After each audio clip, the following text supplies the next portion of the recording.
అనుకున్నాడు దేవుడు నువ్వు కావాలని, నిన్ను కనిపించాడు దేవుడు తనలా ఉండాలని. అనుకున్నాడు దేవుడు నువ్వు రావాలని, నిన్ను ఈ జానల కడుపు నిండాలంటే మనకు దేవుడు ఏం చేస్తున్నాడు? మంచి ఆహారం కానీ ఏదైనా కానీ మన విత్తనాలు అయితే ఎత్తుతున్నాం కానీ దానికి జీవాన్ని ఇస్తుంది దేవుడే కదా. అది ఒక పూటైనా ప్రతిదినమా? ఇదిగో ప్రతి సంవత్సరం, ఇప్పుడు ఈ సంవత్సరం వరేసారు కదా, లేదా ఈ సంవత్సరం మేవ తోటేసారు కదా, లేదా ఒక 20 రోజుల్లో నెల రోజుల్లో ఆకుకూరలు వేసాం కదా, ఆ ఎమ్మటినే పోయిన తర్వాత మళ్ళీ ఆ విత్తనాల నుంచి మనకు కావాల్సిన ప్రతి ఒక్కటి ఇస్తుంది ఎవరు? దేవుడు. సదుపాయాలండి. ఈ సదుపాయాలు లేకపోతే మన ఎన్ని డబ్బులుండా, ఎన్ని బంగారాలుండా, ఎంత ఉండా కూడా ఈ సదుపాయాలు లేకపోతే మన బ్రతికేమవుతుంది?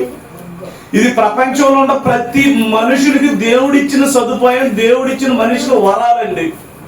మనిషి ఈ వరాలు కోరుకోవట్లా. మనిషి ఏ వరాలు కోరుకుంటున్నాడు? ఈ భూమి మీద ఉన్న ప్రతి ఒక్క మనిషి ఏంటి?